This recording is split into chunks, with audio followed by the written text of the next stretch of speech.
Good evening, ladies and gentlemen. Welcome to the SETA event on the domestic and regional implications of Beirut explosion. 15 days ago, on August 4th of 2020, a devastating explosion occurred at Beirut port that shook and affected not only Beirut, but the whole region and the world. The explosion caused nearly 200 deaths and 6,000 wounded, while more than, 300,000 people is estimated to become homeless. I personally, and on behalf of SETA, express my condolences to those who died and wish that Beirut and Lebanon will heal her wounds soon. I also wish that Beirut, which is actually one of my favorite cities, will stand up as soon as possible. Before the explosion, Lebanon was already experiencing tough days before. There were protests started on October 2019 and caused the resignation of Prime Minister Saad Hariri. And even a government, which can be defined as a technocrat government, was formed under the Prime Ministry of Hassan Diab. Structural problems combined with the COVID-19 pandemic worsened the situation in Lebanon. Like most of the people who follow the situation in Lebanon, I believe that this explosion is not symbolizing an end of an era. It rather symbolizes a milestone in Lebanon politics, which will take some time to overcome. Dear friends, tonight we gather to talk on the domestic and regional implications of the Beirut explosion, and we have four distinguished experts from Lebanon, whom I personally know and follow their productive works. First, I want to thank to all on behalf of SETA. I really appreciate their support that will give us insights about the implications after the Beirut explosion. All panelists will have 10 to 12 minutes for their main speeches, and then we will proceed with the questions and answers. By the way, let me remind you that you can ask your questions from the comment section of your platform anytime, and I will deal with the questions after the main presentations. And if you make it clear that whom you directed your question, it will be appreciated. As the moderator of the event, I want to use my right to reorganize the order of the presentations. So first we will listen to Sami Atallah, who is the executive director of the LCPS, Lebanese Center for Policy Studies. And actually his center, LCPS, somehow set the agenda for him and for us. When I checked their websites, I saw the cover in their front page. Beirut Plus in need to rebuild the state. So Sami's research team claimed that August 4 must be a game changer. But before my main question, let me start a small one. Sami, where were you at the time of the explosion? And what was your first reaction or feeling? And my main question will be, when you take into consideration the analysis that your think tank made, would you please tell us what are the short and mid-term impacts of the blasts on Lebanon politics? What should be done to overcome the challenges stemming from the structural problems? Now, Sami, the floor is yours. Here you are.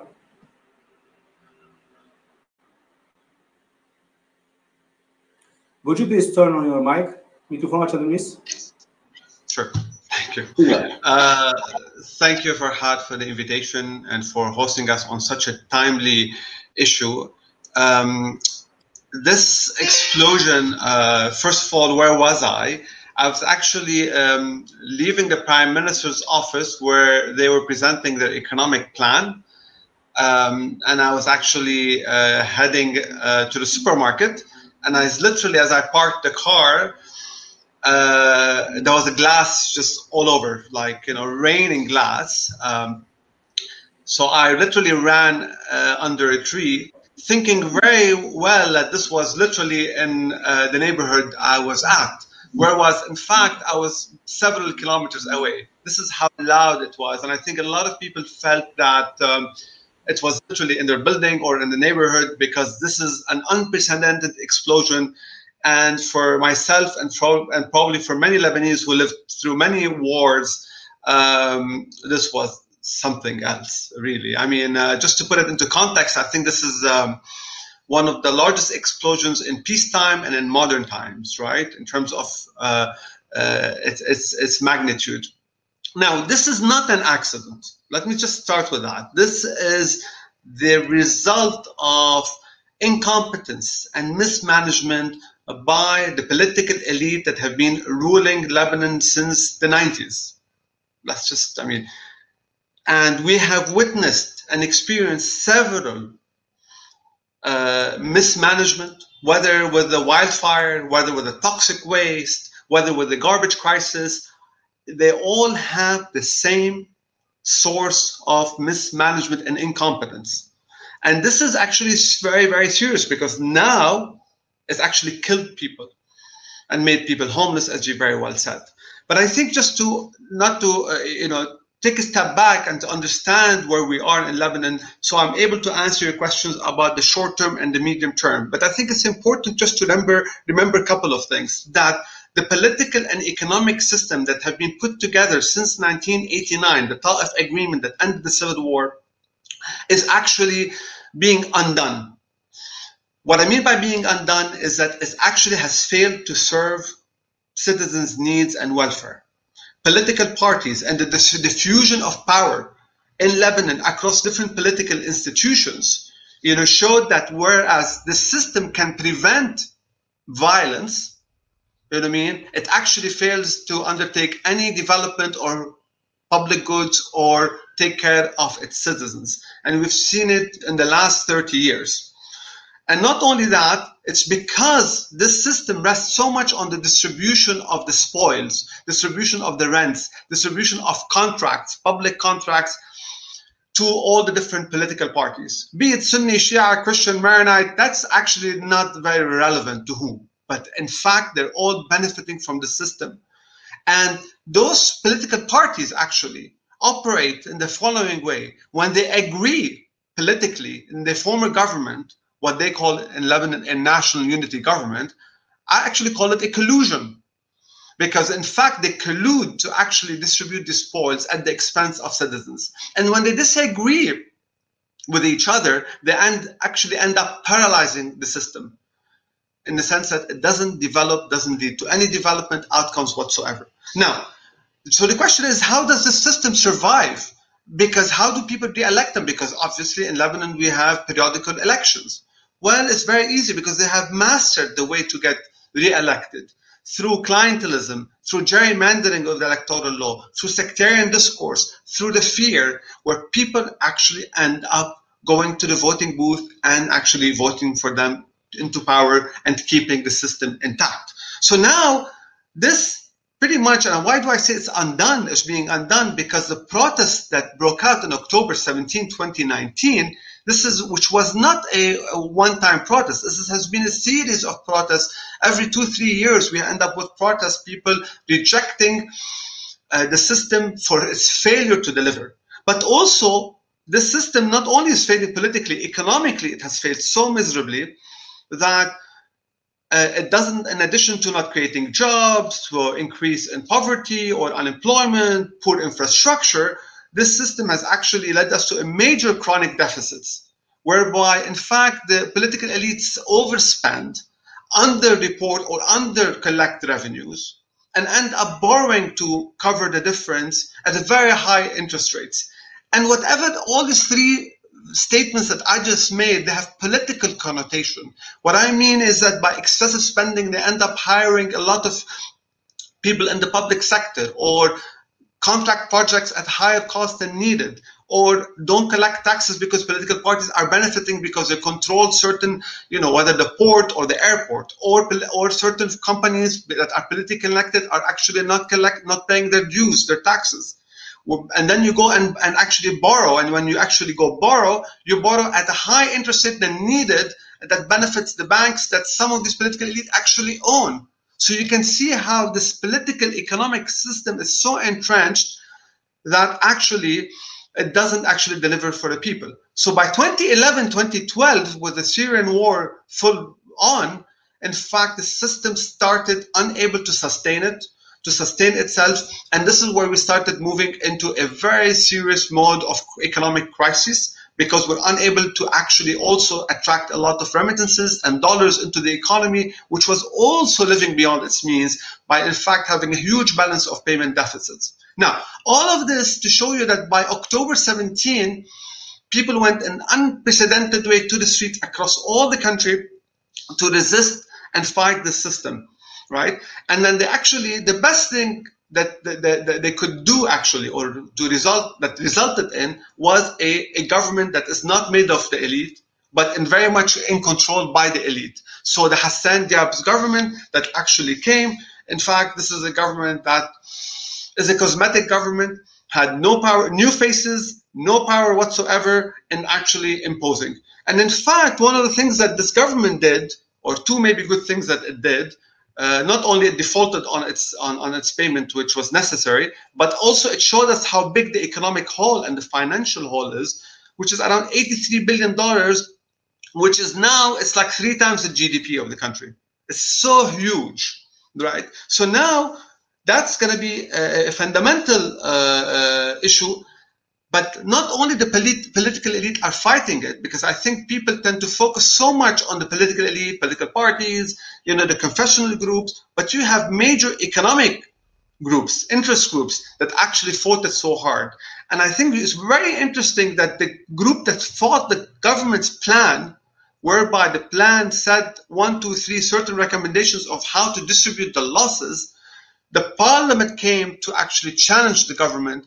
And the parliament came with all the political parties, all of them, Hezbollah, FPM, the Future Movement, Lebanese Forces, Kataib, all the main political parties in the parliamentary committee came to challenge the government's plan, which is how to distribute the losses, which were fairer than what the parliament was suggesting, because the parliament was actually adopting the banks or the association of the banking sector's plan. Now, because I think it's very important to bring in that into the equation to really understand the complexity of the situation, that it's not about Sunni, Shia, Christian, Muslim, as often people tend to reduce the problem in Lebanon. There's a lot of it is actually interest. There's a lot of it's about class and economic sectors and the capital versus the labor and how you impose that. Now, all of this, I think, just so I hope I didn't take much time to put it on the table. Now with the explosion happened, the government actually, obviously, as you all know, resigned. I think Hassan Diab attempted to outsmart the political system by trying to threaten for early election. I think the political elite decided that that's a non-starter for us. And why is that? And this is because they need to obviously be in control in the system, but there's a dilemma. The dilemma that Lebanon is actually, the political elite are facing, is that they want to be obviously in power, but they're actually unable to salvage the system, because the minute they start salvaging the system or reforming it, it actually undo their own economic and financial interests at the same time. So they will no longer have the resources to actually hire or put their partisans in this and that location or position, or they're unlikely to be able to use these extra revenues or rents actually to buy their cronies. And this is where we're at, a major standoff between these political parties that actually want to preserve it and want to control it and want to keep controlling it, and the way forward on how to actually salvage and rescue Lebanon. And here, for example, one can see how the different political parties are actually operating, and maybe I'll give a few examples on that. For instance, Hezbollah, which the reason I bring Hezbollah, because the Sayyid Nasrallah came last week to tell us what he thinks should be next. He wants a national unity government, which is exactly the type of government that actually got us into trouble or into the mess that we're in. Now, Hezbollah actually prefers such a government because Hezbollah can operate under such a system, operate in a state that actually is so weak in certain ways that it allows it to operate. Also, Hezbollah wants to do that, but it wants to make sure that the FPM, the Free Patriotic Movement, is also in power. because without the FPM is the president's party, and the FPM is very much needed to be there because it gives Hezbollah the actually what we call quote unquote, and excuse my language, but because in Lebanon they often use that, it gives it that Christian cover, whereas when you have, the party allied to Hezbollah. But there's a tension there, between this marriage between those two parties, whereby Hezbollah wants that party, but at the same time, Gibran Basir, the head of the party, has been also critical of the party to an extent in his speech because he feels that the party is not helping him enough. But at the same time, he wants to actually appease his constituency that's very unhappy with that sort of position that the party took. So there's a tension that's actually we're witnessing right now, particularly in the last 2 weeks as a result of the explosion, because a lot of the people are blaming particularly these two parties, Hezbollah for obvious maybe reasons, and there are different accusations, or speculations, whether it's true or not. That's besides the point, that it knew about the ammonium nitrate, or in fact all the parties knew about the ammonium nitrate and they didn't do anything about it. And the FPM is actually taking the shock because it's the strongest party, it's the largest party, it's the president's party, and all what we got from all the political parties as a response to the explosion is we did not know, we're not responsible, it wasn't our fault, completely irresponsible behavior. So now, in addition to all of this, what they want is probably back into power, because in 2 years' time, or even less than 2 years, we run into 3 major elections. We have parliamentary elections, we have municipal elections, and we have presidential election, all happening in 2022. So now whoever is in power now, or in a government formed now, to pave the way for how these different elections, whether electoral law is going to be put in place or who's going to become the next president, is going to be key for these parties, right? And this is where the Gibran Basir or the FPM is actually fighting for, probably in a major way for that, because it feels like will be a biggest loser if early elections are held today, because it has the highest number and it tries to preserve that power until it reaches the elections. So hence being in power in government would help it to reduce some of the losses, at least, that it's actually facing. Now, with all of this, is that even if you're in power, once you're in power, the question is, can you undertake reform? Because the system, as I mentioned, is bankrupt. And this is where the million-dollar question is that how have these parties, can they come to power, but at the same time unwilling to take the reform? And the biggest worry for all of us is that if they do that and they impose all the costs on the people, and that's going to be something that will be impoverish even further the Lebanese citizens, because we already see how with the major economic crisis or the financial crisis, and if I may, it's not only a currency crisis, it's a currency crisis, it's a banking crisis, it's a balance of payment crisis. You could imagine a country facing these 3 crises simultaneously, in addition to COVID and an explosion. This is really unprecedented, I think, in any country in the world having to deal with that. And yet we have political parties that are so inept in actually managing these crises. Now, in addition to all of this, we've got, what I find is very interesting is that the explosion, after the explosion, a lot of the key actors actually come back to Lebanon with full force. And here I'm particularly talking about the French, I'm talking about the Turks, I'm talking about Egyptians, because we're also looking at the region. We have on the east side of Lebanon all the war in Syria that's happening. Obviously, Iraq, Iran, and the Yemen, all that sort of where Hezbollah is very much involved or was involved at one point, and that's very much part of the equation to allow Hezbollah, along with Iranian and the Israeli, all this tension that's actually happening in our own backyard. But also now on the west side, we have a major battle that's happening between the Greeks, Cyprus, essentially Israel versus Turkey. And the first group supported by the French and the Italians and even the US on all the oil and the demarcation of the Mediterranean for oil exploration. And as you all very well know, this was actually a few weeks ago was heading to a major collision with Greece, but also with Libya that's coming into play between the Turks and the Libyan also alliance or agreement. Now, Lebanon, actually, the question is, how is Lebanon coming into this picture, and how these different actors actually see Lebanon into this big picture, and how is that going to stabilize or destabilize the country? And again, this is something that we need to think of. And I would argue probably at best, if it even stabilizes the country in the sense that the political elite remain or still willing to act to form a government together.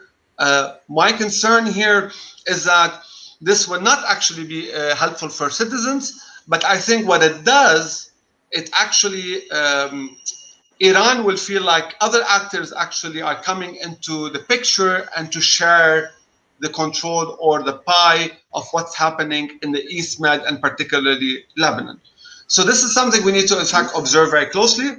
And also we need to think of how, in fact, all the potential aid that could come. Already we see political parties trying to use this aid for, or aid relief. By the way, Sami, I want you to wrap up in a few minutes, but before wrapping up, you mentioned earlier about problems, crisis. I can define it as crisis in crisis for Lebanon. And you talk about elections and electoral law and the external actors' attitudes towards Lebanon, involvement towards Lebanon. I just want to ask you before wrapping up, will those measures, I mean, the changing the electoral law, holding the elections, will they satisfy the people of Lebanon? The question is, can you repeat again the question? Well, I mean the changes in electoral law, having the elections and taking some measures, will they satisfy the people of Lebanon? I mean, are you hopeful as a Lebanese and as a think tanker?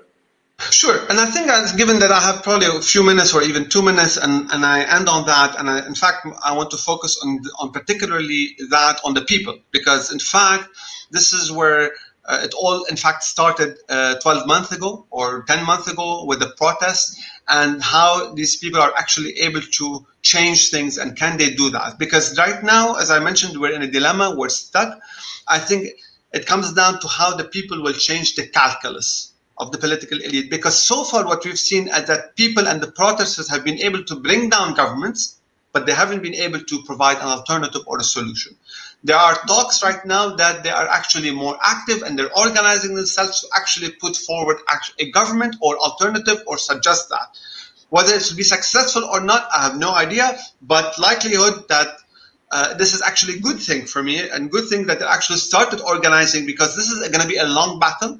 I would probably assume that they're not going to take them into account, but at least people start feeling that the alternative is being formed, and it's going to take time. Now, what we need, essentially, if you tell me what are the structural changes, because that's one of your questions, you know, we know, I think, or at least some people, or we would argue, as we argued 2 days ago in an article by LCPS, that to actually salvage the country, we cannot have the same people who messed it up. So you need a new, different group of people who are not only competent, but have a common vision.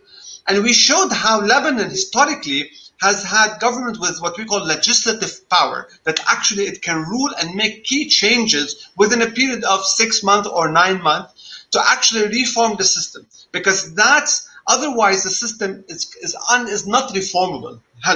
And we actually put forward, you know, 7 governments historically have done that, and they've imposed key changes. And we think that key changes are very obvious. One of them is the electoral law, and even electoral commission to manage the elections, because we don't want it to be run by the same, you know, people, but also capital control and other policies that we could discuss later on. Now, the question is, will the political parties accept that? And I think probably not, but for that to happen, I think 2 things is that the ability of the people to put enough pressure or a lot of pressure, and I don't know how it's going to pan out, but also the international community, if it wants to be helpful, it actually can actually put pressure for an independent government, and not a neutral government, not a national unity government. I think it's going to be an independent government with competent people with a common vision to actually salvage or rebuild. And this is where we have, and we mentioned in our article, as you very well said, Farhad, rebuild the state, you know, because that's exactly what we have, a state that has been hollowed out by the political parties to, in fact, control the state in such a way that fits them electorally and politically. And I'll end on this point and to just give more time for others. Thank you. Thank you very much. By the way, let me inform the audience that Sami Atallah needs to leave earlier, but I think we will have some time to direct a few questions.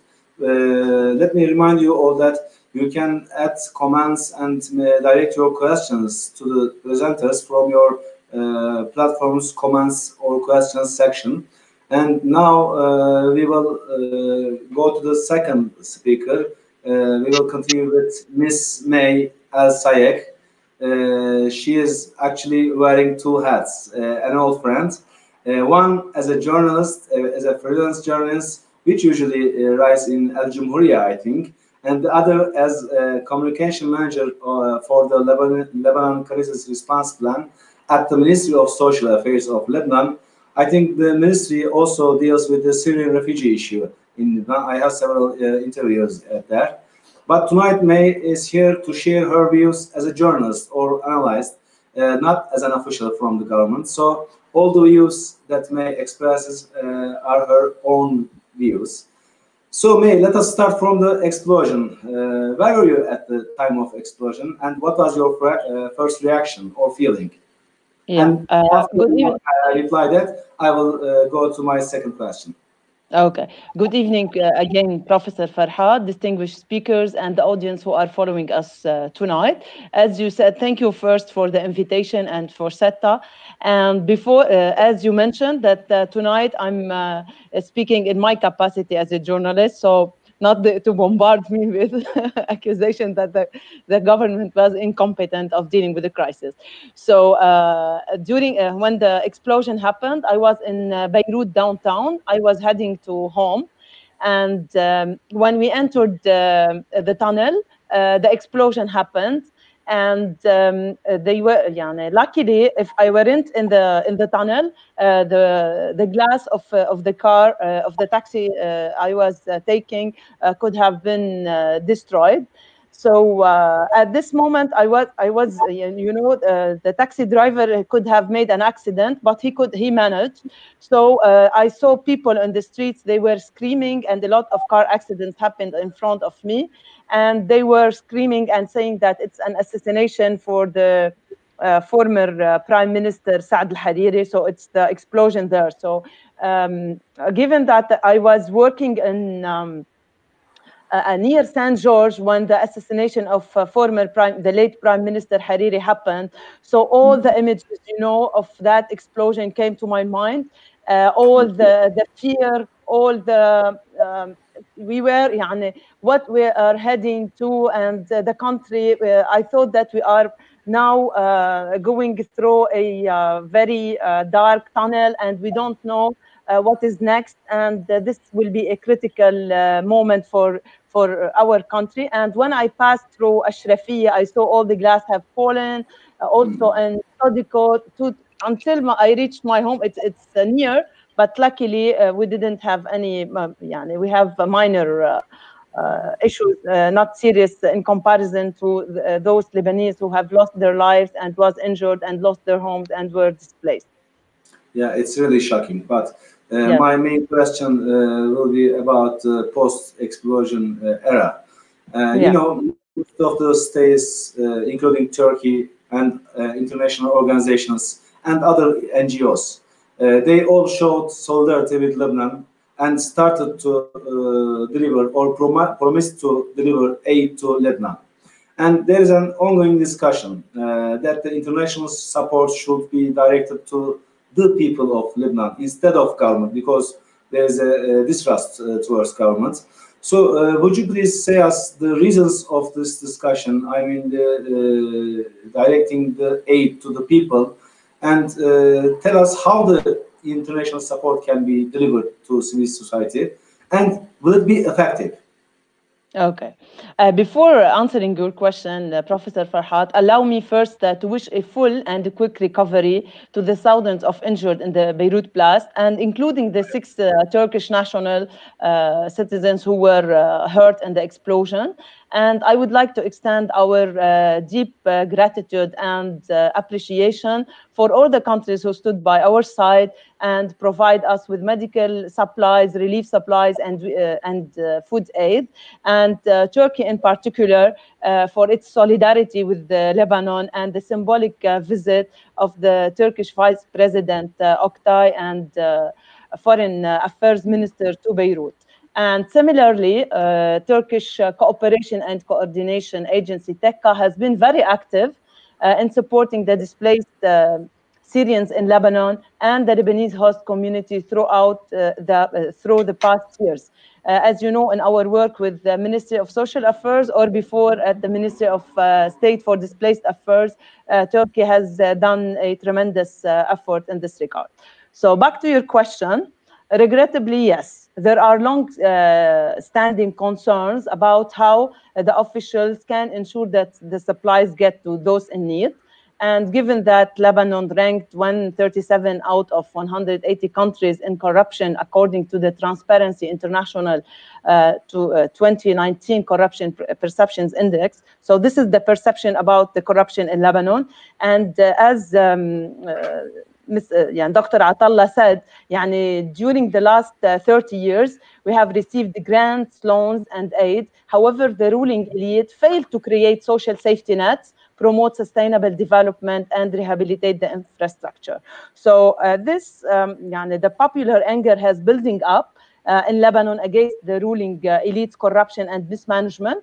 And now the political class is blamed for pushing the country towards bankruptcy and poverty.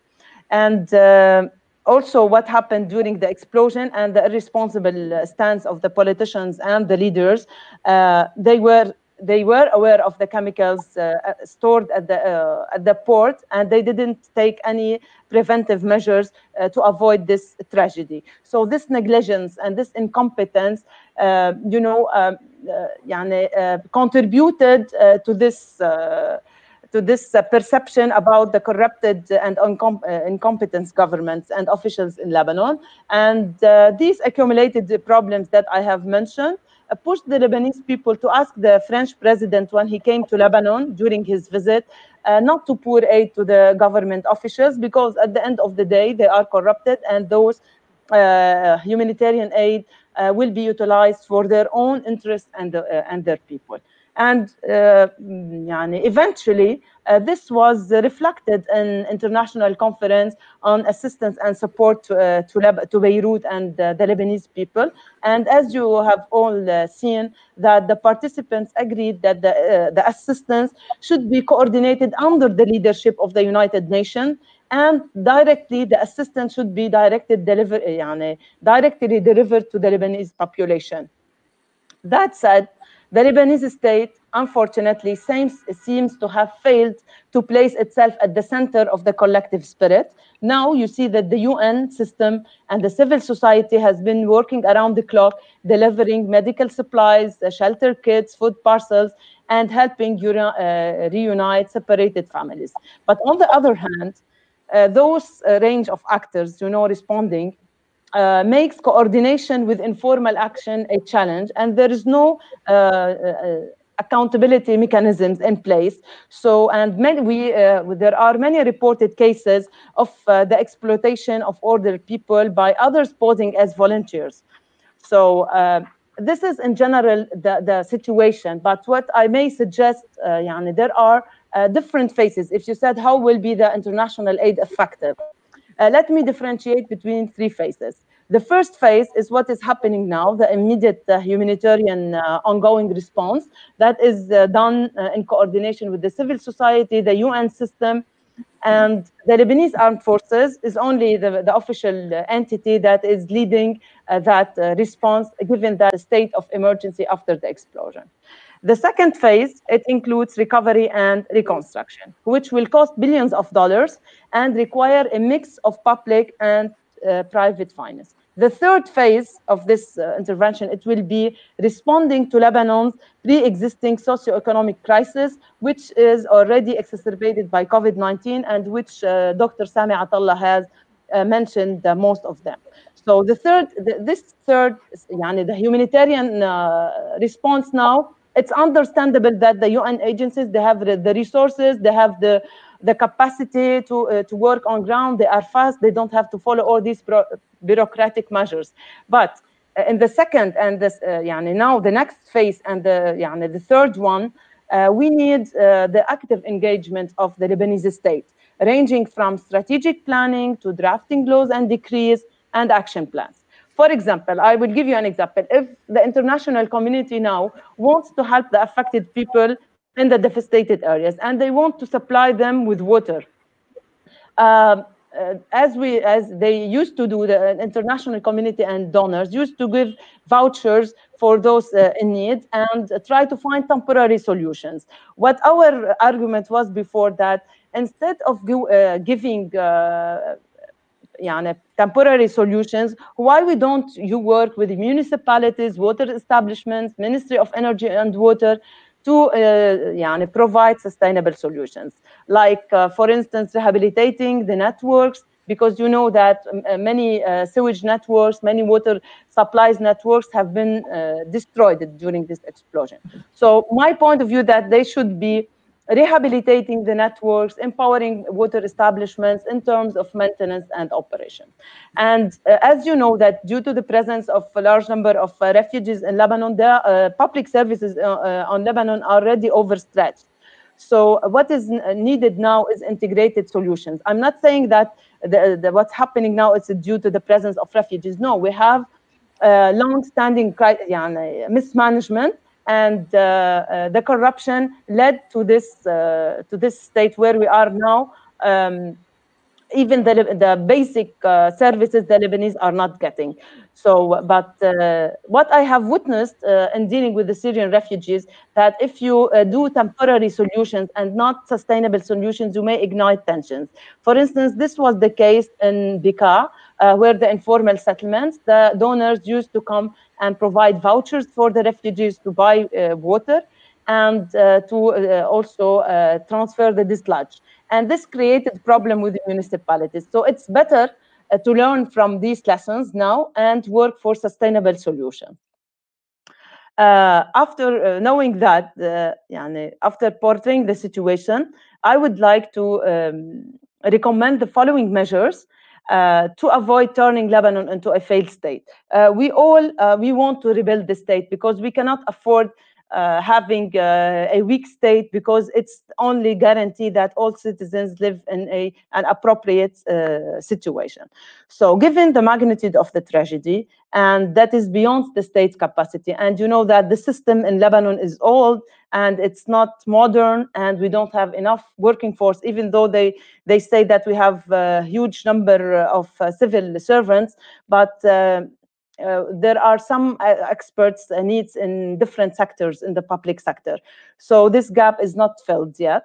And the ideal thing, it would be through adopting an inclusive response that ensures the leadership of the government, the Lebanese institutions, the ministries, the municipalities, in coordination with UN agencies, civil society, and establish committees that represent the affected people in the blast.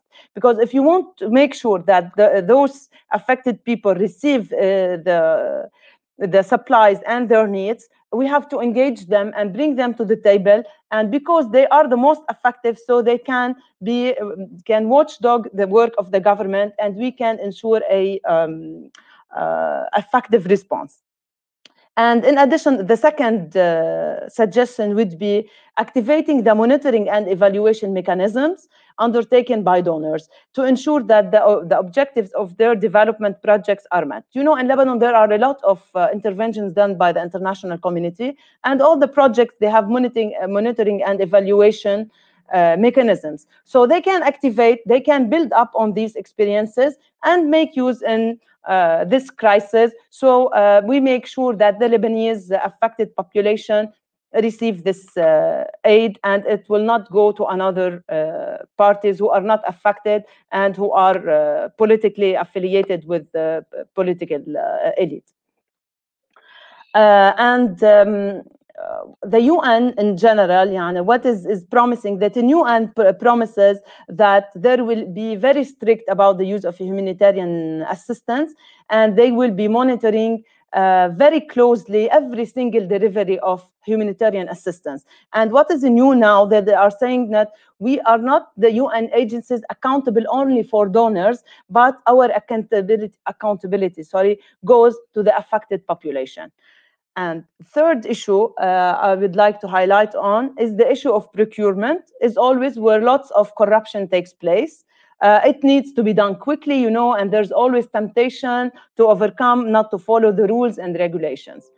And the contracts in Lebanon and subcontracts have given the ruling elite its wealth and power, while leaving the country with the crumbling roads, regular electricity cuts, trash on the streets, dysfunctional water supplies. So how to overcome this? A first step would be on online clearinghouse for every contract linked for reconstruction, and it should be highly visible and benefits the highest number of the population. Now there is a great international support for Lebanon. If you remember, before this tragedy happened, Lebanon was like besieged, and there was like isolation for Lebanon, and no active diplomatic events taking place and visits. And now there is international support. I think we should build on this momentum, and but there are a lot of challenges that we will reach to this point. But we can use of this international pressure and awareness of the civil society, and as the President Macron said, that from now on there will be no blank checks. So reforms should come first. And also, U.S. Undersecretary of State David Hill was very clear when he said that Lebanon would receive long-term financial support if the governments were to carry out systematic reforms. So now there is a moment, and I'm afraid that we just focus on the civil society. I don't undermine the role of civil society. On the contrary, the civil society in Lebanon was very active, and during the past years, the government wasn't able to meet all the needs, so the civil society jumped in and tried to shorten the gap. So yes, the civil society is important, but we have to work under a strategic plan to ensure the development for the country, because the donors come and go, and they have their own priorities. So yes, there should be accountability. Don't give the government blank checks. Ensure that there will be monitoring and evaluation mechanisms, so that we respond to all needs, because as you know now, the needs are very massive and the resources are limited. Of all those actors, the UN agencies, the civil society, local NGOs, international NGOs, the government, all parties work together, and the communities of the affected people in the blast and affected areas. If we all combine our efforts together, of course we could reach to a better response and to respond to a needs, and work for a better future for the Lebanese population.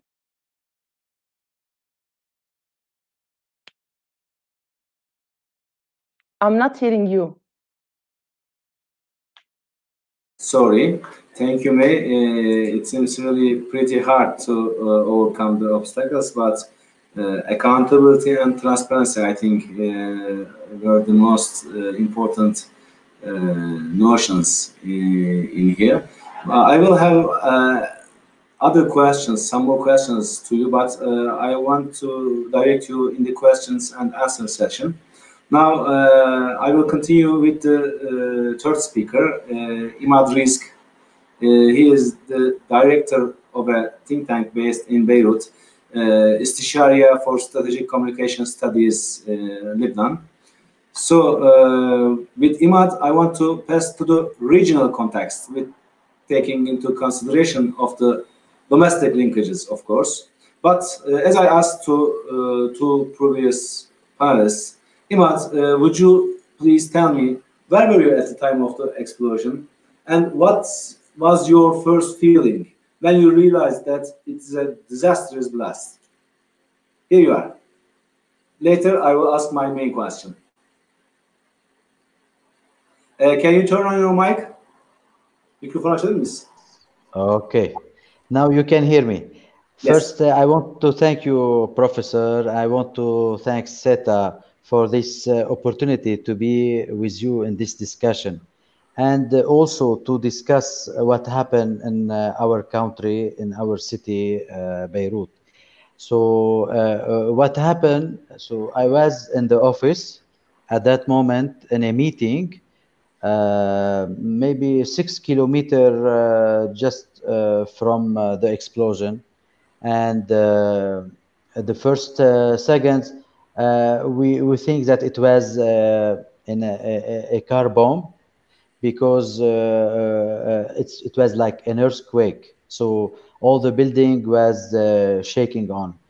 But what happened is that we think that it was so close to us, because the damage, the windows was broken, and you can hear a lot of people hearing.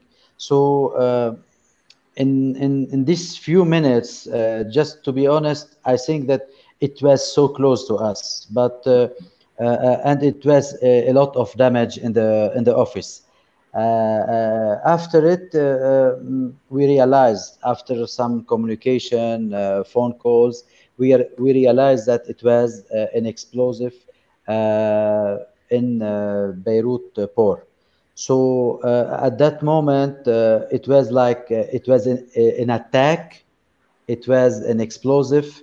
It was something happened. So a lot of rumors in the first 10 minutes, but we realized that it was something very huge. And after it, we start see some picture from news, from TV, and we start realizing that it was something like similar to a nuclear bomb or something very huge when we see the pictures of this explosive. And we realized that it was two explosive. The first one, it was like the earthquake, maybe 4.5 Richter, and the second one, it was the wave of vacuum that destroy everything, windows and doors. So we can يعني, after all it was Beirut destroyed, and a lot of people was calling, a lot of people was asking what happened, and a lot of people say that they feel it so far from Beirut. So as I remember, we was young and we was living in the period of war, and we still remember 2006 when Israel make the attack and war against Lebanon. But to be honest, I never feel like this feeling. When you start seeing picture, when you start see people, what happened everywhere when you are out in street. So it was like an earthquake that destroy everything. This is the first feeling, and from after a few hours, we start collecting information. We start making some communication. We start asking what happened deeply, and we realized from the beginning that this explosive, as I say, it was something not normal. So if we can start from this. It's one of the biggest destructive explosions in terms of conventional explosions. So it's really disastrous. I hope you all will get better soon. But let's come to my main question. As we discussed years ago in Beirut, as all we know, nearly all political elites have direct or indirect ties with foreign actors. How those ties and its impact on Lebanon politics will be affected? What's your opinion, especially, particularly after the explosion? And I am asking particularly for Hezbollah's role and Iran, and of course, Israeli involvement. How do you see it? How do you evaluate it?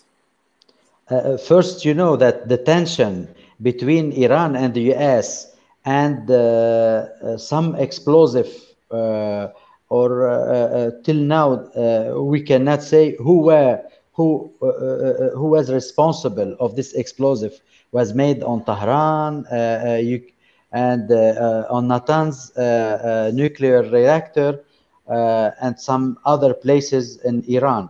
So at that moment, if you look to the tension between the US and Iran, and before a few days also it was a clash in the border between Lebanon and Palestine with Israel. So till now we don't know if it was really clash or it was that the Israel was saying that it was like an operation made by Hezbollah against some position for Israel in the border.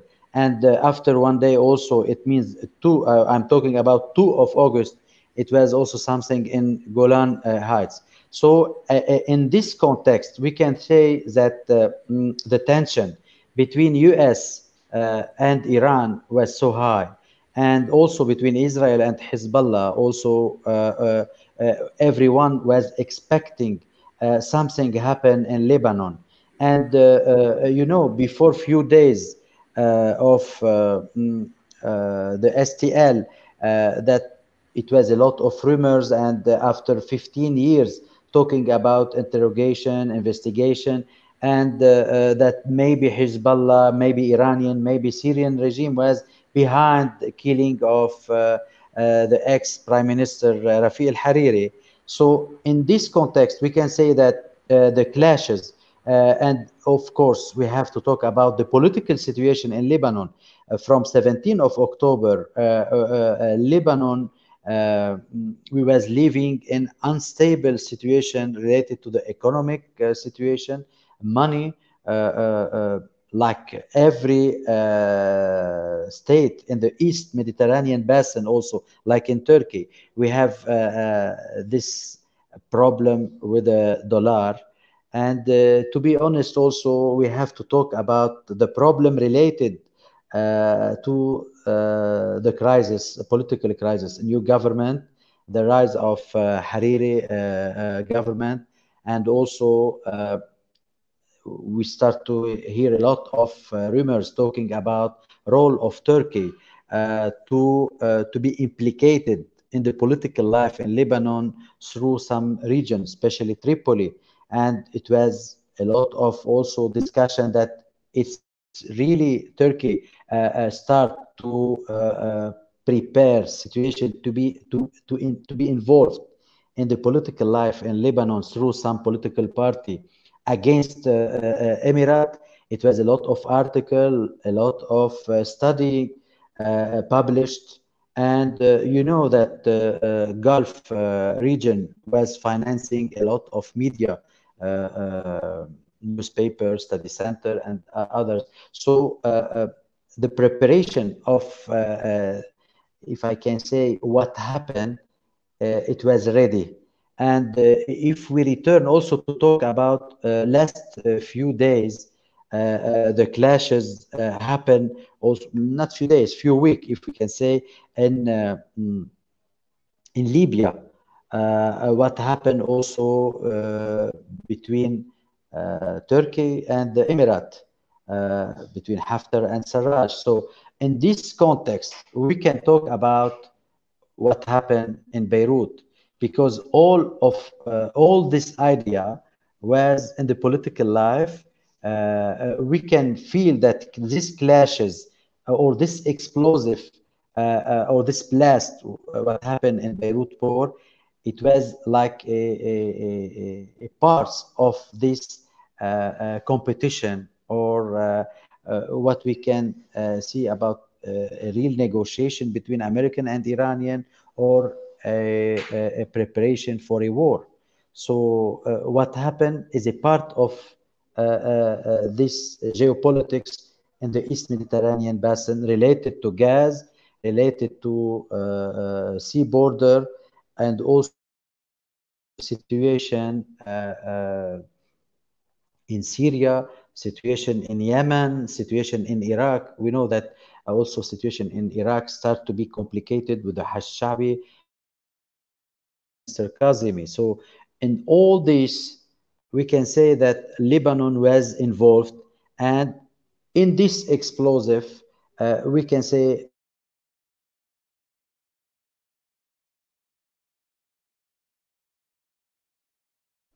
I think we have a disconnection problem. Can you hear us, Imad? Can you hear us now?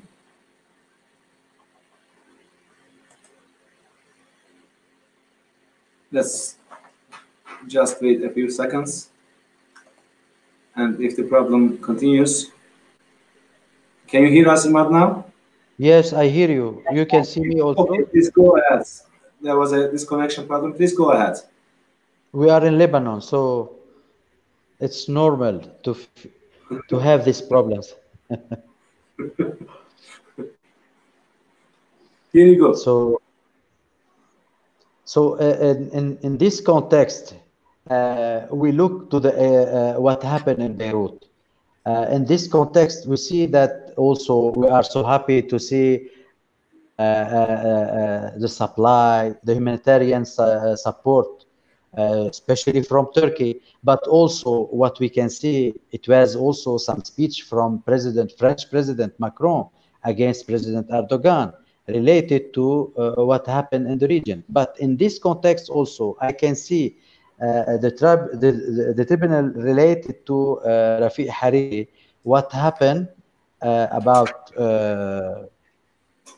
as a final context.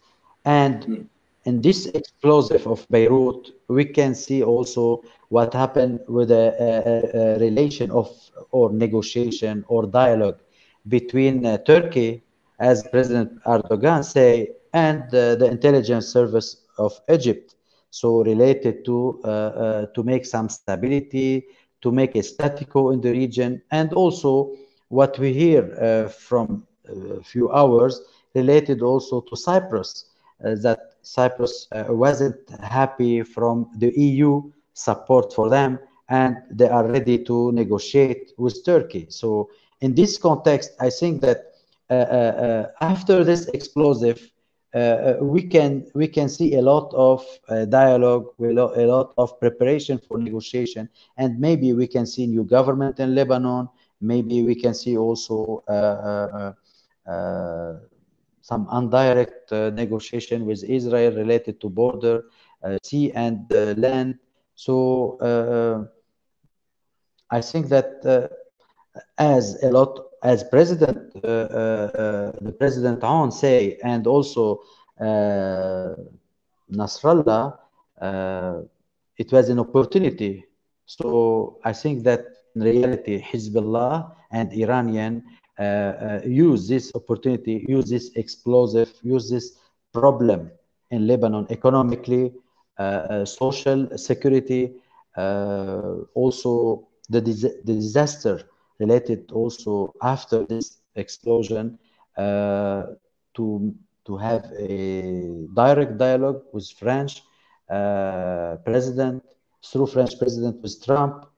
And I think that we are going for a new era, to make a new settlement for the East Mediterranean basin. And I think the tension will be down. And it's like after this explosive or after this attack, because President Trump say it was an attack, and also Israel in a few minutes after the explosive or the explosion say that it was like a message to Lebanon. So we have to put all the scenario. Of course, now there is the responsible who take responsibility for this if I can say,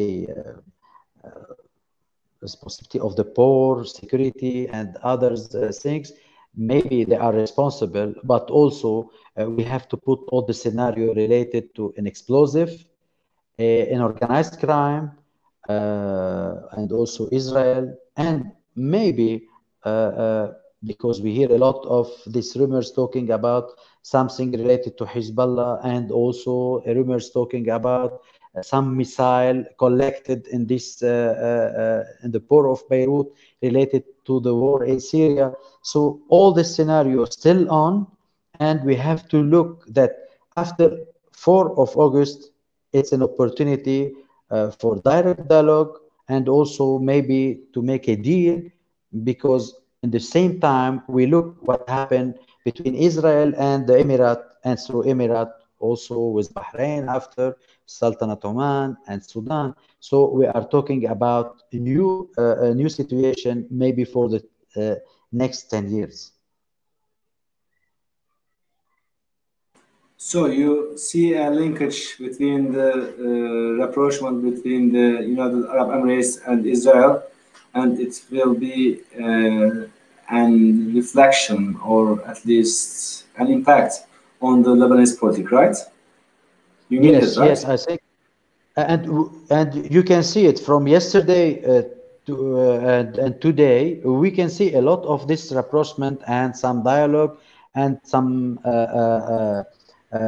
if I can say, white papers start to circulate between U.S., between also U.S. and China, because President Trump was so clear, and he say, if I will return, I will be ready to finish the agreement with Iran and with Korea. And also we have to look also to this deal related also to China, because when China was talking about to invest in Beirut port, also, or if I can say, when the government was taking a decision to go east after the embargo or some sanction put it on Lebanese leader, also we can see that what happened, it was an opportunity that US and UK and French and all Germany, also all the EU are in Lebanon now militarily. They have they start talking about the importance of Beirut port. They bring their military equipment. We can see that more than 800 experts and FBI and French police was arrived to Beirut to also to contribute in the investigation. They are collecting proofs, right?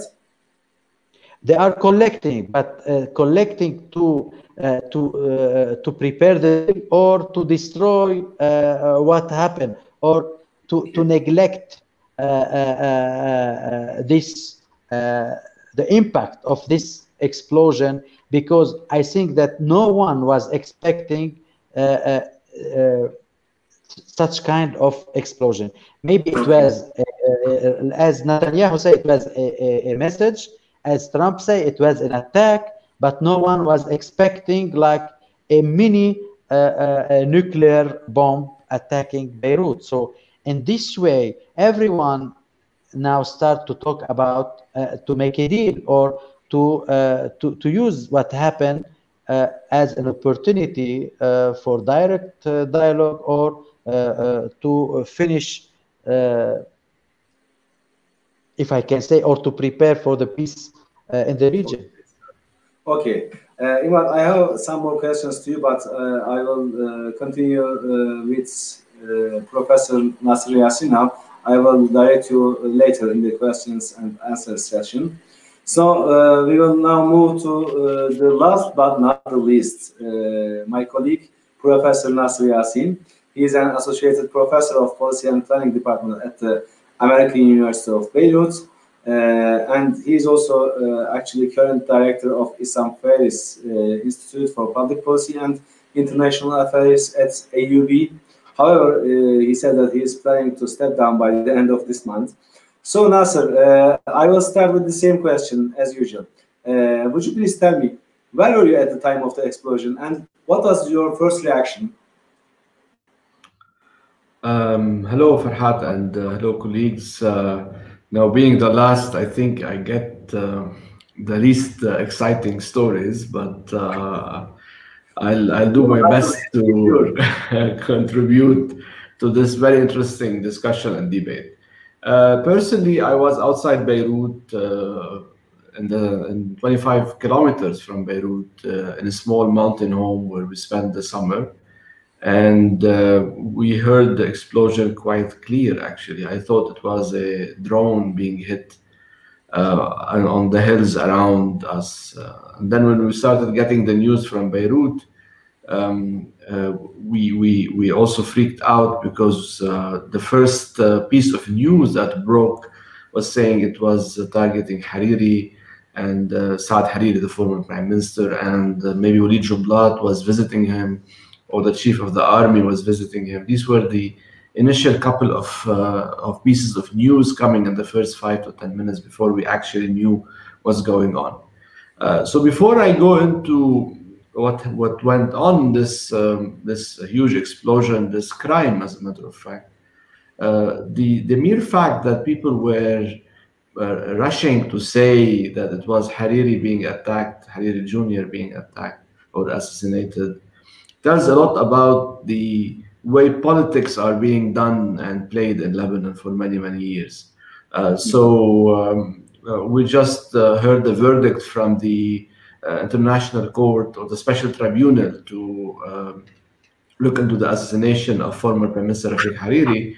And 2 weeks ago, we were also very much concerned, everybody, that we're going into the same path. So people are still living the nightmares of assassinating politicians. I don't want to divert the attention from the very, very interesting and very relevant discussion today, but I want to say this, that we're still concerned about how politics are being played in Lebanon by killing opponents. So that's about the initial reaction to all of this. But of course, whatever happened in the port of Beirut was a crime by all means. We still probably we have to wait for many, many months or years to understand what really happened. But I can say a few words, perhaps after I listen to your second question, about how we need to look into this and add to what my colleagues have mentioned earlier on. You know, defining it as a crime is an important point, I think. And I saw your face just hours after the event. I saw you in Turkish TVs. I think you were on Haber. So I saw your face. I took your picture, and you said, "I am still in shock," and it's clearly seen from your face the shocking feelings. So my main question is about the regional context. How do you evaluate the regional context just after the explosion? I mean, particularly the French, Saudi Arabia, and Turkish involvement.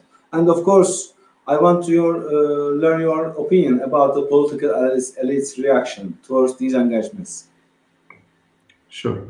I mean, to add to what my colleagues said early on, I think this comes as this explosion comes really as the final straw on the back of Lebanon.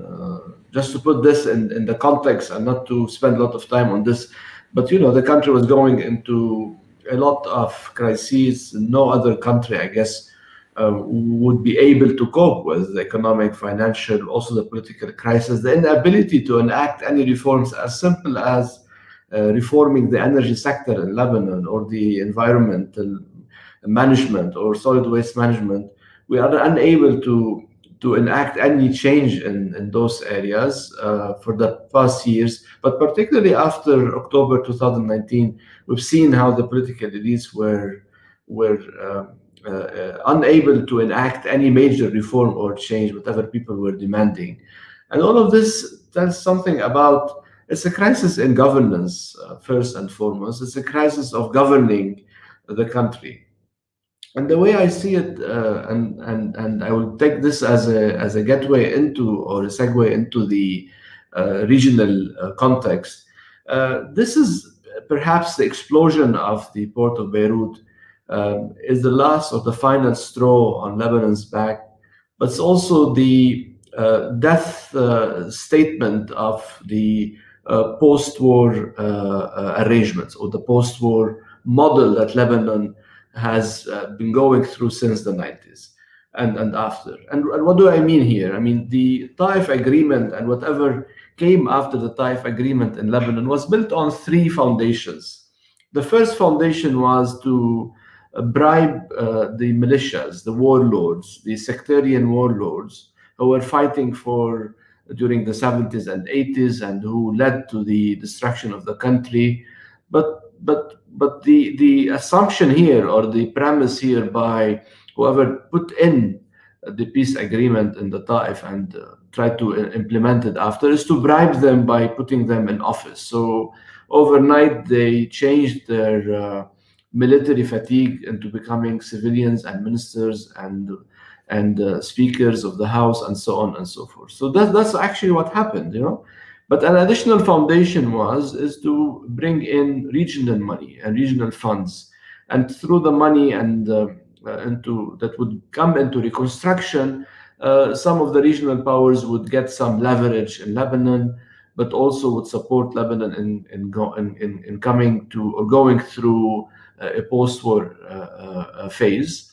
And the third foundation was to bring a sponsor for this agreement, because you need a sponsor. And this is not unknown in post-war settings, as a matter of fact. A lot of post-war settings go at least in a transition period through these phases, and they would require a sponsor, whether it was in Bosnia by bringing in an international regime, or in Sierra Leone, the UN, or in Northern Ireland, bringing in the EU, and so on. So the sponsor in the case of the Lebanese post-war era was Syria.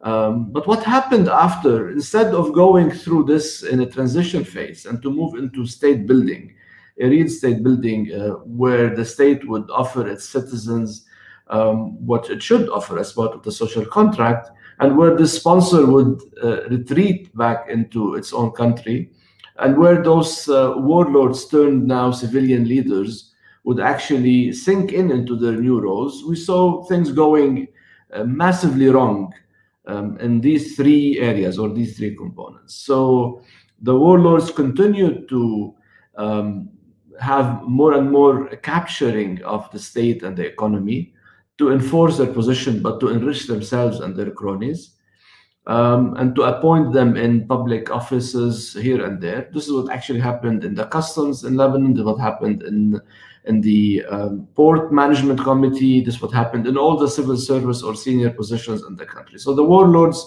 or sectarian leaders wanted to maintain their capturing of the state and the economy by such acts. So rather than look into the best and brightest Lebanese around us or in the world, they wanted to go into appointing their cronies to enrich themselves, but also to benefit politically from these appointments. I think Sami mentioned this in his early comments. And the money started to dry up in Lebanon throughout after a few years. So Hariri Senior, Rafiq Hariri, had to go into borrowing money here and there, but also the central bank went into these, what the IMF calls unorthodox ways of getting money to keep financing the state and to keep at least a economic stability that turned out to be an extremely bogus way of running the economy. And the sponsor, the senior regime, went really like a bully, getting into the details of the country and even going into appointing or mandating who would be appointed as a council in a municipality in a small town in Lebanon, and going up to appointing the president of the republic or renewing it, and of course resorting to political assassination whenever it comes to that one. So these three factors, they were all failed, miserably failed. And I think what happened in the port in Beirut was the sign of death of this formula. So this is how we need to see it. So why I mentioned this, because now we're at a moment of coming into a new phase in Lebanon. And we've been seeing this in the past couple of years. I mean, this is not new, but what happened in the moment 2 weeks ago is that's the moment of saying this is over. you need to think of something else. Now, this is the crucial question here. What would be this new formula, new model for Lebanon? What people want, they want a just state, they want a new social contract. I think French president just recited what people were saying in October and November. He didn't invent anything else, but people like him because he's blonde and he's handsome. But everyone in Lebanon was saying, you know, whatever he mentioned and recited when he visited Beirut 2 weeks ago or 10 days ago. But as a matter of fact, a lot of those in power want to, you know, come back to the same formula, the same model. So this is what we're witnessing at the moment. They want to keep the same formula of unity governments, of the same leaders trying to agree with each other to how to govern, and bring in some flavor from civil society. But here comes the international community's role, and this is probably an introduction to your question, Farhad, but I'm trying to put this in the context and how we got into this. I think the French are trying to play on their historical relationship with Lebanon, and they're trying to, what Macron is trying to do at the moment is to bring back this formula of post-war Lebanon, but with some reforms, maybe serious reforms they're asking. But I don't think they're asking for a new social contract or a new pact, as he said. I mean, a new pact would require something totally different from what he proposed to the Lebanese politicians to come together in a unity government or a unity cabinet. And the way he's dealing with Hezbollah and dealing with other leaders, it doesn't explain or tell us that they're thinking of a new model for Lebanon. They're thinking of retaining or coming into or returning to the same model that existed before 17 October and throughout the 90s and proven to be a complete failure, as we've seen now.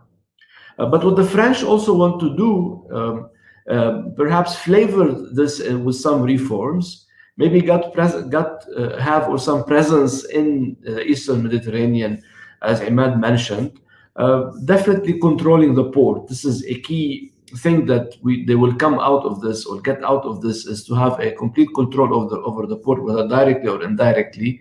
And in this way, they would leverage through this new position, being in Lebanon, the humanitarian assistance, and of course some financial assistance that they've been promising to bring in, and they were, you know, honestly doing it 2 years ago in the SETA conference in Paris in April 2018, to leverage all of this to get some political gain. But they're not seeking a complete renewal of, or complete, you know, renewal of the political class or the political ruling class, as many people are asking. Now, what would happen here? What would happen that those in power are extremely competent, and they know how to master, as Sami mentioned, to master the game of playing on these regional interventions. They know how to regionalize themselves and rebrand themselves through the assistance that's going to come in, through the engagement that's taking place by the French and other international actors, in order to rebrand themselves as really the builders of the country. And I think this is what they're trying to do. I think Imad said this, sadly, they're using this as an opportunity. You know, quarter of the city or 1/3 of it is totally destroyed and damaged, and they're seeing this as an opportunity. This tells a lot about the absence of reality among a lot of the politicians and leaders in Lebanon. So, but they know how to master the game. And what's happening at the same time, a lot of the new political groups that emerged after 17 October are in many ways unable to move beyond having a protest movement, taking it to the streets, maybe protesting against the government, maybe getting a cabinet to change or the prime minister to resign. But apart from this, they're really short of enacting any change. So this is what the political elites are doing now. They're trying to play on these regional and global and international engagement in Lebanon to rebrand themselves and regenerate themselves. Now, what would end here is how people would look into this, how the normal people would look into this, whether they would buy into the rebuilding and get to give those politicians another chance, and this could happen, or they would say, listen, we don't trust you anymore. And they don't, as a matter of fact. They've been heckling ministers who go to the streets. They've been treating them in a very, vocally against them, pushing them out of the neighborhoods. So would they actually materialize this into political gains in the coming elections? I think this is the challenge for Lebanon. Now, maybe I talked a bit, Farhat, on more about the Lebanese context, but it's all related in many ways. What would happen in terms of the regional roles and engagement? I don't see a lot, really. I don't see a lot of leverage for anyone. You know, the French are only using the humanitarian assistance, the catastrophe that hit Beirut, to be present, and they asked President Trump to allow some ease on the sanctions on Hezbollah and others, and Trump said, no, we're not going to go there, but go and try, or at least try maybe to get things moving in Lebanon. So this is kind of the more down-to-the-earth analysis of your question, rather than giving you this huge theoretical and historical background and introduction. But you know, when Macron came to Beirut, he said he will announce a plan on September the 1st. So he will, or France will have more leverage than others? He can say whatever he wants, but he's lightweight, honestly, in the Lebanese, in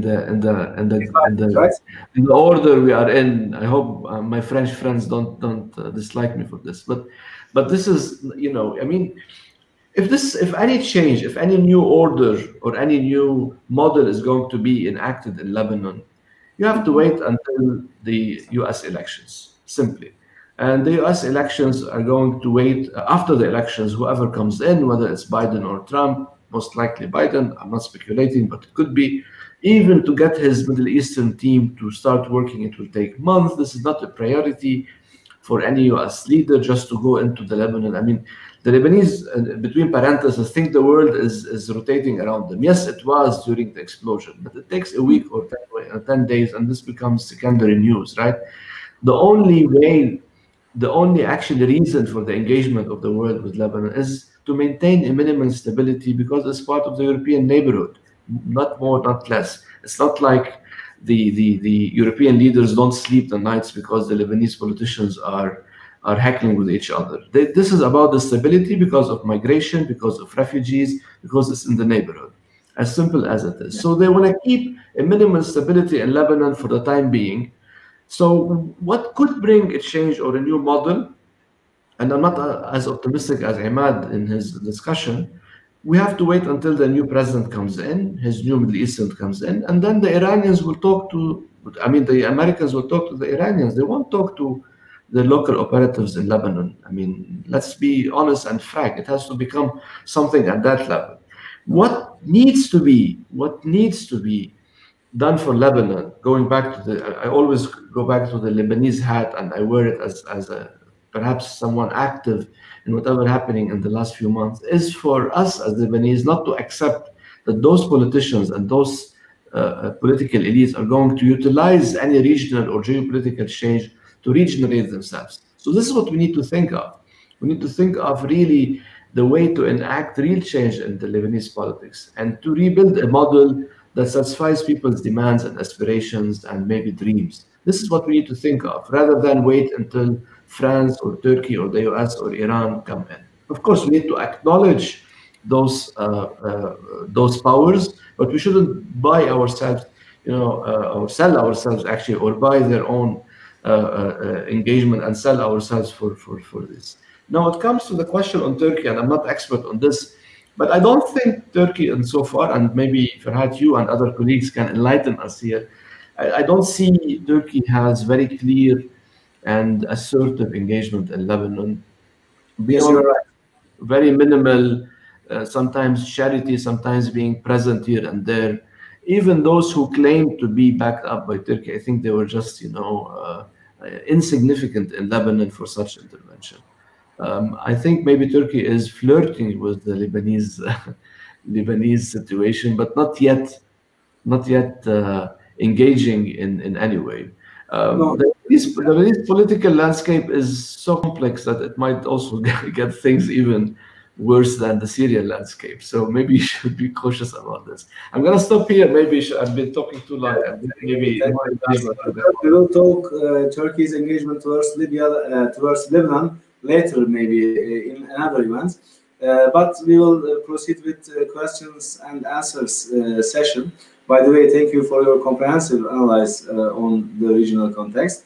My first question will go to May. Can you put three of us at the same time? I mean, four of us at the same time. Dördümüzü de aynı kayalım mıyız?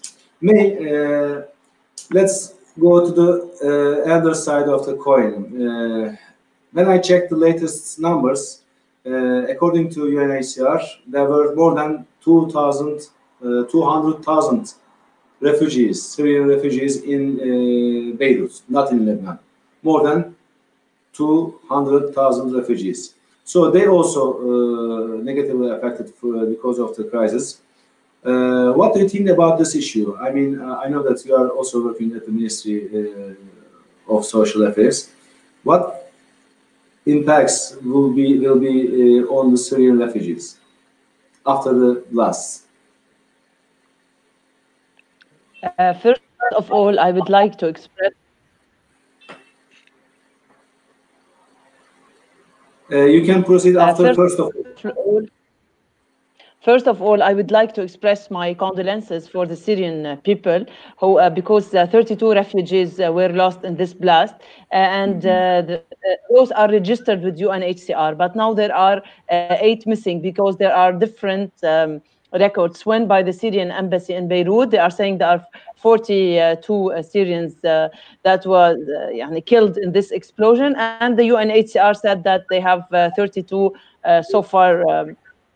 Killed victims during this explosion. Now UNHCR is mobilizing its teams and trying to provide medical aid and also basic assistance through cash assistance, food parcels. Our ministry, Minister Msharafi, Minister of Social Affairs, Dr. Ramzi Msharafi, he contacted WFP for food parcels for the most affected refugees and the most vulnerable Lebanese. And they agreed on distribution of these parcels. And there was many meetings held at the ministry to put tents in the affected areas and try to provide the refugees and the vulnerable people with these parcels. Also, in parallel, the ministry is working with the ministry, with the UNHCR and all UN agencies, more than 160 partners, I guess, and preparing for the extension of Lebanon Crisis Response Plan, where I work now. This plan, its objective to help the Syrian refugees and the vulnerable Lebanese and the Palestinian refugees coming from Syria. And we are working on extension of this plan. And it's in negotiations process. And what was the main objective that our minister was working on to move from the humanitarian relief and small-scale development projects towards more sustainable projects, also to ensure conflict sensitivity and the interventions of the international community. Because as you know, that if you implement a project in a certain area and most of the beneficiaries are Syrian refugees, now due to the situation, the Lebanese themselves are becoming poor like the Syrians, even though they are not displaced, they are in their country. But due to the economic crisis and the currency crisis, devaluation of the lira against the dollar, so all of these compounding crises and the corona crisis as well. So 50% now of the Lebanese are poor, and this before the coronavirus, the World Bank estimates that 45% will be poor in Lebanon before the corona. So now, given those compounded crises, so the figures are rising. And also today, the UN ESCWA, they said that more than half of the Lebanese are now trapped in poverty. This is today. This is the recent report by ESCWA in Lebanon. And even the middle class is shrinking in Lebanon. and the situation is becoming worse, not just for the Syrian refugees, but for the Lebanese and the Palestinians as well. The needs are massive, and Dr. Nasser Yassin has worked with us through the past years and know the challenges that are facing Lebanon in managing this portfolio. The international community, yes, was generous. They provided us a lot of funds in the beginning, but the last years, the funds were not sufficient and they don't meet the basic demands. So there was shortage in providing assistance for the refugees. Hopefully, I don't think that now there will be more there is no aid lights at the end of the because now coronavirus affected all the European. Yes, the coronavirus affected the European countries that are one of the main donors, and the states, Turkey, the Gulf. So all these states used to help Lebanon. Now they themselves are suffering. So I don't think that there will be a huge amount to Lebanon. There will be short resources, but hopefully that we can work to mobilize and optimize of these, resources that will receive to ensure a dignified and to meet the needs of the Lebanese and of also the Lebanese vulnerable groups. Okay, thank you. Imad, I will have a more political question to you. The special tribunal for Lebanon on Hariri assassination gave a verdict today.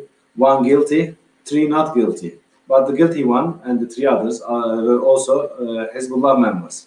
And Hezbollah said that it will not recognize the verdict.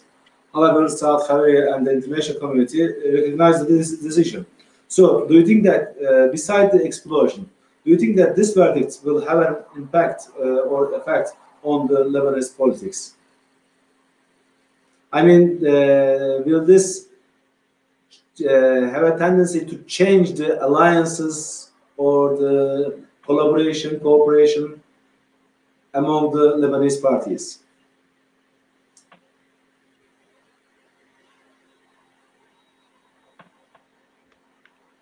Would you turn on your mic?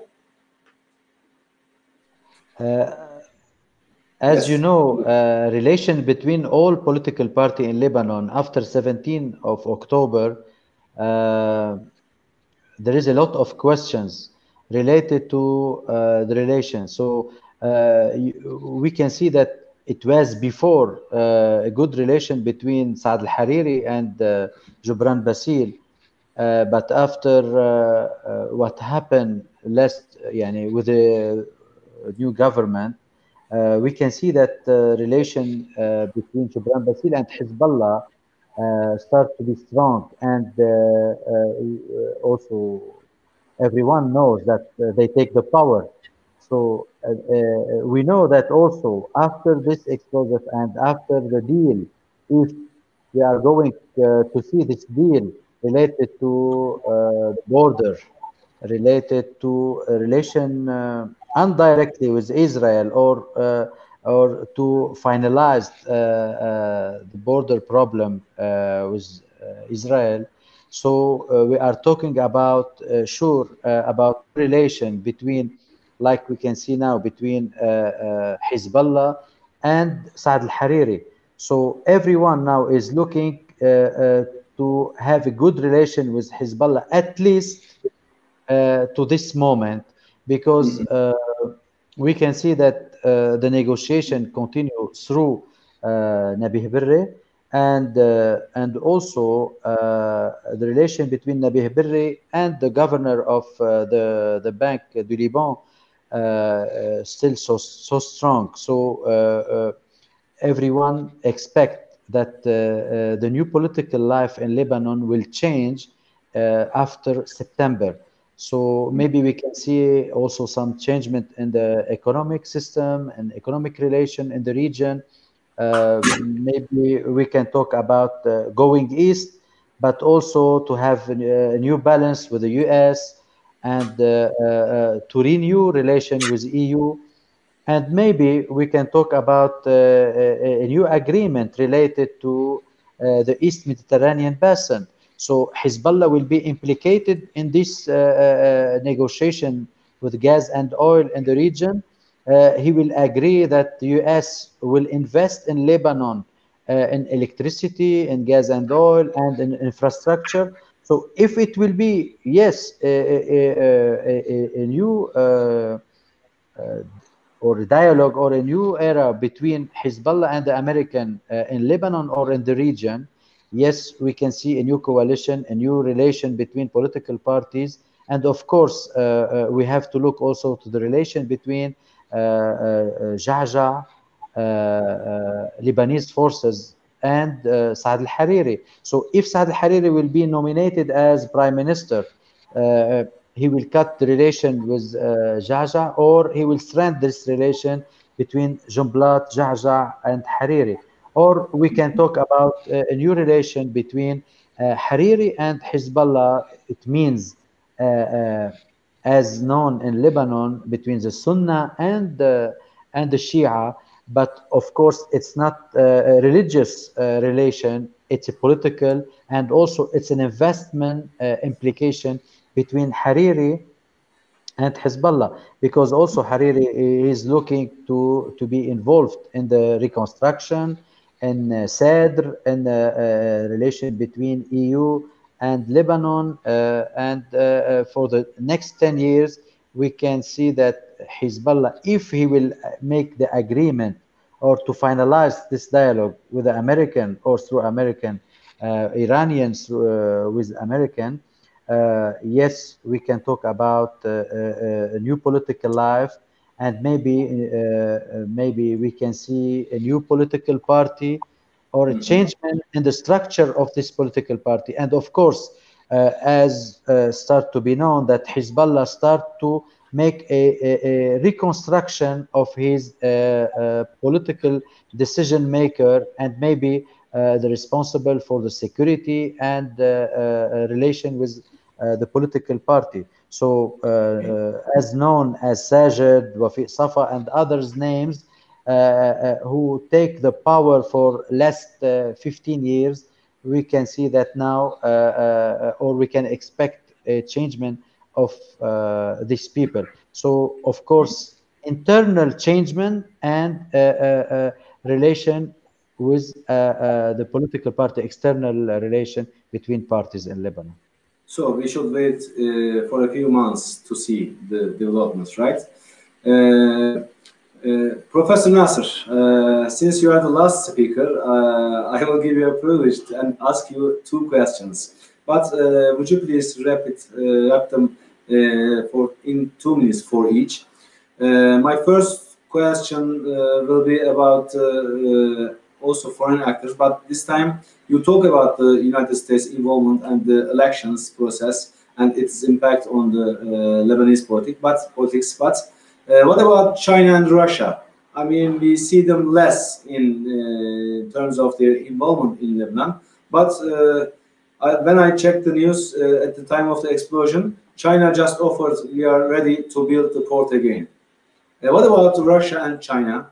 How do you see their involvement in the near future in Lebanon? So it's one question, right, on China? This is the first question. Okay, so first question. Okay, very good. You know, I mean, honestly, I have to be honest that I'm not an expert on Russian and Chinese regional politics, but I want to say the way I follow up on things. You know, I mean, for Russia, clearly their engagement in the region is through the Syrian landscape. So this is where most of the energy and effort and arms and soldiers are being put. And I guess through the Syrian landscape, waiting for 2021 for the elections of new president in Syria, whether they will keep the current president or come up with a new modality for governing Syria, I think we have to wait until next year. So that's why next year, I think, is crucial at many levels to see Russia's engagement. Now in Lebanon, they've been mostly concerned around linked to Syria, the issue of refugees. I think May knows this very well. And they attempted 2 years ago to come up with a plan to return refugees into Syria, and it failed miserably. because it was unrealistic and not based on the reality on the grounds of where refugees live, or into understanding or trying to come up with a breakthrough in the global positioning around Syria from particularly Western leaders. And so in Syria, of course, their concern by proxy comes to the relationship with Hezbollah and maintaining some minimal stability in the southern part of Syria. I think this is how we want to see the engagement of Russia in Lebanon. It's not more than this, at least for the time being. Now, Chinese, I think for the Chinese, unlike many people in Lebanon who think of China as the savior, I think the Chinese see Lebanon as insignificant in their interest in the region or elsewhere. I guess Lebanon's economy as a market, as a place, is not that significant for them. Now, I didn't see actually a formal proposal that they want to rebuild the port. I think it was perhaps as a show of goodwill that we're happy to support here and there, but I don't think it's a very much formal engagement of the Chinese in the Lebanese space or the Lebanese politics or even the economy. Now, when you see China operating in the world, and particularly in Africa, all the investment they put in Africa, it has, of course, a geopolitical ambition, but also economic ambition in Africa. That's how you want to see it and read it. So Lebanon is really insignificant for the Chinese market, unless they want to see this as part of the expansion of their engagement in the East Mediterranean. But I guess they would do it in Syria rather than in Lebanon. Yeah, thank you. And my second question will be about regional rivalry, particularly in the East Mediterranean energy or geopolitical rivalry. So when I participate to TV programs or when they make interviews with me, they ask me what will be the attitudes or responses of the regional states, particularly Lebanon. And I always say that Lebanon may take a passive stance because of its own problems. But however, I give a possibility, but like this. There may be a Saudi, French, and Iranian alliance in order to limit Turkey's activities in the Mediterranean. So, what can you say about this? What would be Lebanon's stance? How would Lebanon act in terms of this energy geopolitical rivalry? It's very good point. I think, as I mentioned early in my historical background around the post-Civil War period in Lebanon, and it was very much pushed and sponsored and catalyzed by the engagement of Saudi Arabia, but also, of course, with Syria, with, of course, the blessing of the US and others. So the Gulf in particular, Gulf states and Saudi on leading those efforts have been the biggest supporter to Lebanon throughout the years, after the Civil War. But until that actually perhaps didn't get them a lot of political capital in the sense of the way they would see Lebanon coming in terms of its engagement with whatever happened in these two axes, whether the Saudi versus the Iranians. They saw Lebanon being lost and Hezbollah taking over, at least in terms of its engagement in Syria, in Yemen, and Bahrain, and Iraq and other places. So they saw actually a lot of their investment being lost. Perhaps they thought that they would get something more from their allies in Lebanon. So there's a complete disengagement, or almost complete disengagement, of Gulf states from the Lebanese political scene, and it's mostly limited to humanitarian assistance and some other, localized or small-scale assistance here and there. But they're not, at least for now, hoping or thinking of going full scale in Lebanon and supporting in one group or another. They keep it limited to one or two and keep it to the humanitarian and social assistance. Would that change with the new U.S. president after the U.S. elections, with whatever is happening in Lebanon? So far, it's not been the case. I think so far it's been very cautious, the way the Gulf states are looking into the Lebanese politics and the way to engage with it. Of course, humanitarian, they will help. I think the Emiratis are helping, the Qataris, the Saudis, and of course every other country has been supporting Lebanon. But I don't think it's moving beyond that for the moment. Perhaps waiting for the next year where things would unfold when it comes to the U.S. Policy in the region and the Syrian landscape and the way the new elections in Syria would look like. Now, would that be, as you asked, Farhad, an introduction into a new alliance? I don't see it at the moment. I don't see it. I think at least it's not being crystallized at the moment, when you will see like two different axes being formed, and because of the Lebanese scene and East Mediterranean. I think it will take some time for that. I guess we need to look honestly, as much as we're of course looking at this massive destruction, this crime that happened in Lebanon and Beirut 2 weeks ago. I think we have to look east and look into how Syria would look like next year. This is the question, and this is where we need to put the lens. Whatever things look like in Syria as of summer 2021, I guess they would affect Lebanon and its politics. Okay, thank you, Nasser. May and Imad, do you have additional comment or last remarks? I can give you 1 minute each for your last remarks. Do you have any? May, would you please turn on your mic? Actually, I have nothing much to add, because I agree with Nasser on the situation in Lebanon. It's not, we are waiting what's going to happen in the American elections. Unfortunately, this is the case in Lebanon. We wait what will going to happen between Iran and the US. And what is happening now, it's two scenarios. They are talking about a French initiative and maybe like a more agreement similar to Doha. It was in 2008, but it's not yet crystallized. There are just ideas and nothing tangible. So we are in the waiting period now.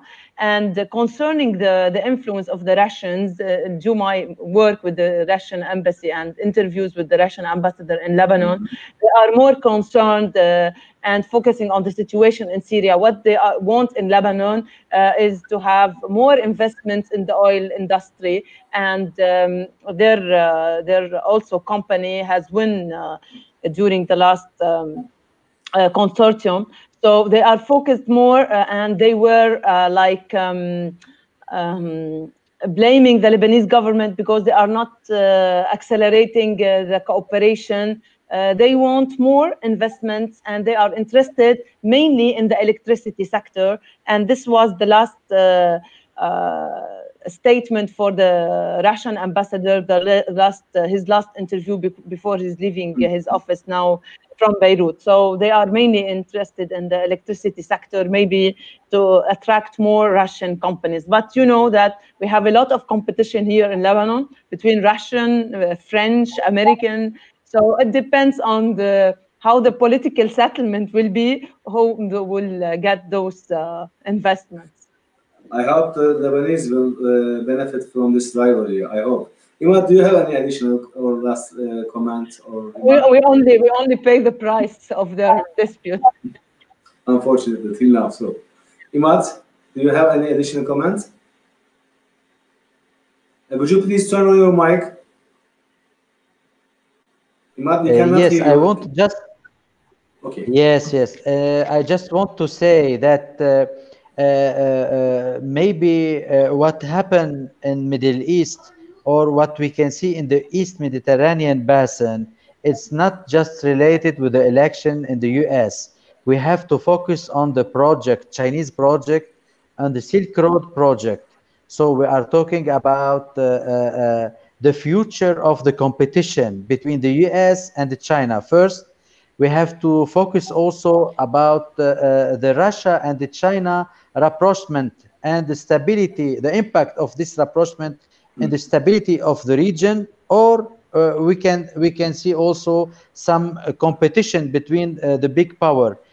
We have to focus on what will be the future of Syrian regime, Libyan regime, and of course we have to focus about the Gulf state, not only relation with Israel, but also the relation between like Qatar and Emirates. What will be the future of this relation? What will be the impact of a competition in the future between Turkey and Iran, if Iran will make a negotiation and will finalize this negotiation with the US? So what will be the future of, if the US government will continue to promote the Turkish phobia? So if Turkish phobia will continue, what will be the position of Iran? And if it will be implicated in this competition in Africa, in Middle East, and maybe in the Middle Asia. So everything is open. Maybe we are talking about tactical relation, what happened in Lebanon, or a competition between the big power and regional power. But of course, we have to focus on tactical relation and strategic relation. As strategic, I think there is the competition, and maybe the secret war, the shadow war will continue between the regional and the big power. But as tactically, everyone need to have some negotiation or to have some settlement related, like what we can see now between Turkey and Egypt, between Greece and Turkey, between Cyprus and Turkey, and maybe also between Syria and EU, or between Syria and American. Mm-hmm. Okay, thank you. It was a really good event, and I hope and believe and want that we all gather with a more positive agenda after the pandemic, but a really more positive agenda. I really thank you for joining us. I really appreciate it. And I, again, for myself and on behalf of SETA, send my condolences to the dads, and hope that the wounded ones and Beirut, and of course Lebanon as a whole, will get well soon. And I once again thank the audience for their participation and patience. Good evening.